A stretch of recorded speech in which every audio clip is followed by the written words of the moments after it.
স্বামী স্ত্রী একসাথে তাহাজ্জুদের নামাজ আদায় করলে যে কি পরিমাণ লাভ হয়, কি পরিমাণ বরকত আসে, এটা যদি কোনো হাজব্যান্ড এবং ওয়াইফ বুঝতে পারত, তারা কখনো তাহাজ্জুদের নামাজটা মিস দিতে পারত না।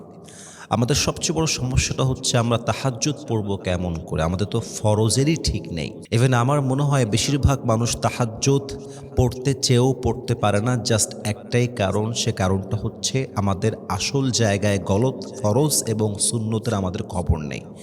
এজন্য আমি প্রত্যেকটা হাজব্যান্ড এবং ওয়াইফকে বলবো, যদি আপনারা আল্লাহর কাছ থেকে বড় কিছু পেতে চান, তাহাজ্জুদটা উভয়ে আদায় করেন। স্বামীও ওঠেন, স্ত্রীও ওঠেন, জায়নামাজ বিছান, তাহাজ্জুদ আদায় করেন, উভয় মিলে দোয়া করেন।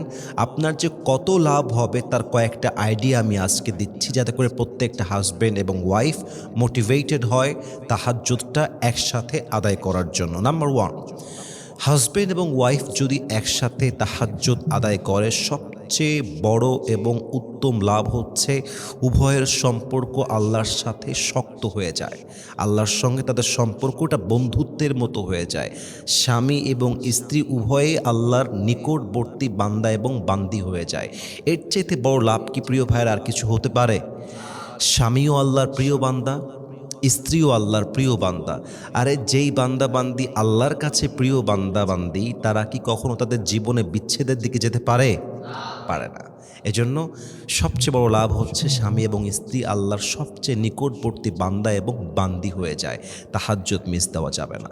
2 নাম্বার লাভটা হচ্ছে, স্বামী এবং স্ত্রী যখন একসাথে তাহাজ্জুদের জায়নামাজে দাঁড়িয়ে যায়, তাদের পারস্পরিক যে সম্পর্কটা আছে, এই সম্পর্কের মাঝে আল্লাহ বরকত দিয়ে দেয়, ভালোবাসা বাড়ায় দেয়, মায়া বাড়িয়ে দেয়।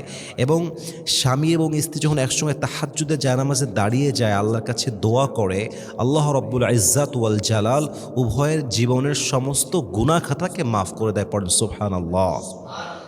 চিন্তা করেছেন, যদি আপনারা তাহাজ্জুদ পড়তে পারেন স্বামী এবং স্ত্রী মিলে, আপনাদের সঙ্গে আল্লাহর সম্পর্কটা দৃঢ় হবে, স্বামী স্ত্রীর সম্পর্ক স্ট্রং হবে। 3 নাম্বার, আপনাদের সংসারে আল্লাহ রব্বুল ইজ্জাত ওয়াল জালাল বরকত তো দিবেনই, পাশাপাশি আপনাদের তাহাজ্জুদের বিনিময়ে, দোয়ার বিনিময়ে আপনাদের জীবনের সমস্ত গুনাহ খাতা আল্লাহ তাআলা মাফ করে দেবে। পড়েন সবাই সুবহানাল্লাহ। এবং 4 নাম্বার যে লাভটা হয় সেটা হচ্ছে যে, আল্লাহ রব্বুল ইজ্জাত ওয়াল জালাল স্বামীর রিজিকে বরকত দান করে, স্বামীর কামায়ে বরকত দান করে।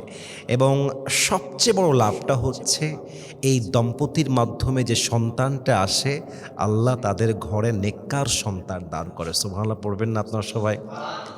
খালি লাভ আর লাভ, লাভ আর লাভ।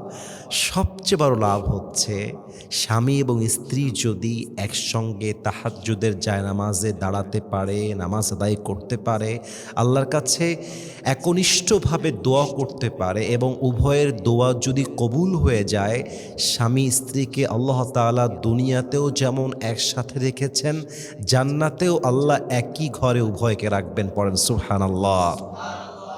এজন্য যদি সংসারে বরকত চান, স্বামী স্ত্রীর ভালোবাসাকে বাড়াতে চান, নেককার দিনদার সন্তান চান, উভয়ের গুনাহকে ক্ষমা করাতে চান, উভয়ের সম্পর্ককে স্ট্রং করতে চান, পরিবারে বরকত চান, রিজিকে বরকত চান, আল্লাহর সঙ্গে সম্পর্ক যদি দৃঢ় করতে চান, স্বামী স্ত্রী মিলে উভয়ে তাহাজ্জুদটা আদায় করবেন। হাদিসে আসছে, স্ত্রী যখন স্বামীর চোখে তাহাজ্জুদের জায়নামাজ দিয়ে দাঁড়াবার জন্য পানি ছিটিয়ে দেয়, জাগিয়ে তুলে, এই পানি ছিটানোর মাধ্যমেও আল্লাহ স্ত্রীর আমল নামায় সওয়াব লিখে দেয়। পড়েন সুবহানাল্লাহ। যদি একজন স্বামী তার স্ত্রীকে তাহাজ্জুদের জন্য ডেকে তোলে এবং স্ত্রী উঠে অজু করে নামাজটা পড়ে, আল্লাহর হাবিব বলেছেন, ওই নামাজটা যে স্ত্রী পড়ল সে তো সওয়াব পাবেই পাবে, এবং স্ত্রীর ওই সওয়াবটা আল্লাহ স্বামীর আমল নামাতেও দান করে দেবে। পড়েন সুবহানাল্লাহ। এজন্য যদি আপনারা দাম্পত্য জীবনে সুখী হতে চান, আপনাদের দাম্পত্য জীবনটাকে সুন্দর করতে চান, পারস্পরিক সম্পর্ককে স্ট্রং করতে চান, একে অপরের জন্য রহমত হতে চান, তাহাজ্জুদটা প্লিজ মিস দেবেন না। টুগেদার উভয়ে মিলে চেষ্টা করবেন। আমি একটু টিপস শিখাই দিচ্ছি। আমার মনে হয় পার্সোনাল পয়েন্ট অফ ভিউ, হাজব্যান্ডের উচিত ঘুমানোর আগে একটু বেশি করে পানি খাওয়া, ওয়াইফেরও উচিত একটু বেশি করে পানি খাওয়া।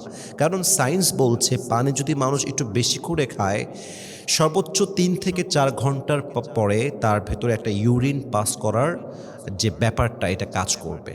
কারণ আপনি যখন পানি বেশি করে খান, আপনার ইউরিন পাস করার যে চাপটা এটা বেড়ে যায়। তো আপনি যদি রাত 10টার সময় ঘুমিয়ে যান এবং ভয় পান যে আমার ঘুম ভাঙবে কি না, কিন্তু আপনি যদি পানি পান করে ঘুমিয়ে যান, দেখবেন যে আপনার ঘুমটা অতি দ্রুত ভেঙে যাবে। একটাই কারণ, ইউরিন পাসের চাপে আপনার ঘুমটা ভেঙে যেতে পারে। আর একটা টিপস অ্যাপ্লাই করতে পারেন, সেটা হচ্ছে যে প্রতিটা ফরজ আমল এবং সুন্নত আমল দৈনন্দিন রাইট টাইমে আদায় করবেন। আর রিপিট অ্যাগেন, তাহাজ্জুদ যদি মিস করতে না চান, প্রতিদিন ফরজ এবং সুন্নতের যে আমলটা এটাকে গুরুত্ব দিয়ে আদায় করতে হবে। কারণ কি প্রিয় ভাইয়েরা, মনে করেন জোহরের পূর্বে 4 রাকাত নামাজ সুন্নত, আপনি এটা পড়লেন না, কথার কথা। এশারের পরে 2 রাকাত নামাজ সুন্নত, আপনি পড়লেন না। মাথায় রাখবেন, ফরজের কাতার সবচেয়ে উপরে, ওয়াজিবের কাতার তারপরে, সুন্নত তারপরে, নফল তারপরে। আপনাকে মূল ভিত্তি ঠিক রাখতে হবে। যেমন বেতেরের নামাজটা ওয়াজিব, আপনি বেতের পড়লেন না, আপনি সুন্নত পড়লেন না, আপনি যতই ট্রাই করেন আপনি তাহাজ্জুদ পড়বেন, আল্লাহ আপনাকে তৌফিক দিবে না, আল্লাহ আপনাকে ওই সুযোগটা দিবে না। আপনি যদি বাপ মায়ের খেদমত বাদ দিয়ে শাশুড়ির খেদমত করেন, এই খেদমত কি আল্লাহর কাছে কবুল হবে? হবে না। আপনাকে আসল জায়গা ঠিক রাখতে হবে। তাহলে আমরা যদি তাহাজ্জুদটা মিস করতে না চাই, আমরা চেষ্টা করব আমলে অ্যাক্টিভ হওয়া, ফরজটা পড়া, ওয়াজিবটা আদায় করা, সুন্নতটা আদায় করা। তবেই ইনশাআল্লাহ আশা রাখা যায় আমাদেরকে প্রতিনিয়ত তাহাজ্জুদের জন্য কবুল করবে একজন। বলেন সবাই, তিনি কে? আল্লাহ রব্বুল ইজ্জাত ওয়াল জালাল যেন আমাদের সবাইকে প্রতিনিয়ত তাহাজ্জুদের জন্য কবুল করে। পড়েন সবাই আমিন। এবং আমি আরেকটি কথা বলে শেষ করতে চাই যে তাহাজ্জুদের নামাজের মাধ্যমে আপনি যদি কখনো আপনার মনে হয় যে আমি তাহাজ্জুদ 3 দিন পড়তে পারছি, 4 দিন পড়তে পারছি না, আপনারা হতাশ হবেন না। Keep trying, keep going. মানে ব্যাপারটা হচ্ছে যে সপ্তাহে 3 দিন পড়ছেন, 1 দিন মিস যাচ্ছে, ভাবছেন হায় হায় মিস গেল কেন, আমি আর পড়বো না, এরকম না। আপনার মিস যাবে, আবার ট্রাই করবেন, মিস যাবে, আবার ট্রাই করবেন, মিস যাবে, আবার ট্রাই করবেন। আপনি যখন ট্রাই করতে থাকবেন, keep trying and keep going যখন হবে, একটা পর্যায়ে গিয়ে কী হবে, তাহাজ্জুদের জায়নামাজে দাঁড়ানোটা আপনার জন্য দৈনন্দিন জীবনে একটা কাজ হয়ে যাবে এবং এইটা ছাড়া আপনার জীবনটা অচল হয়ে যাবে। দেখবেন যে ফরজ নামাজের প্রতি দায়িত্বশীল আচরণ করে সেই বান্দা নামাজ না পড়লে তার ভাল লাগে না। আমি আমার লাইফে ফিল করেছি। আমি খুব বড় নামাজি তা বলবো না, বাট যেহেতু বাচ্চাকাল থেকে মাদ্রাসায় পড়েছি, নামাজে অভ্যস্ত ছিলাম, নামাজ না পড়লেই খারাপ লাগে। আপনাদেরও একই অবস্থা হওয়ার কথা। নামাজ না পড়লে দেখবেন অশান্তি কাজ করে, ফজরটা মিস হয়ে গেলে দেখবেন ঘুম ভাঙলে ভিতরে একটা খিটমিট খিটমিট কাজ করে। তো আপনি যখন ফরজের মতো তাহাজ্জুদেও আসক্ত হয়ে যাবেন, দায়িত্বশীল হয়ে যাবেন, তখন দেখবেন ফরজ না পড়লে যেমন ভালো লাগে না, তাহাজ্জুদ না পড়লেও সেম ফিলিংসটা আপনার ভিতরে কাজ করবে।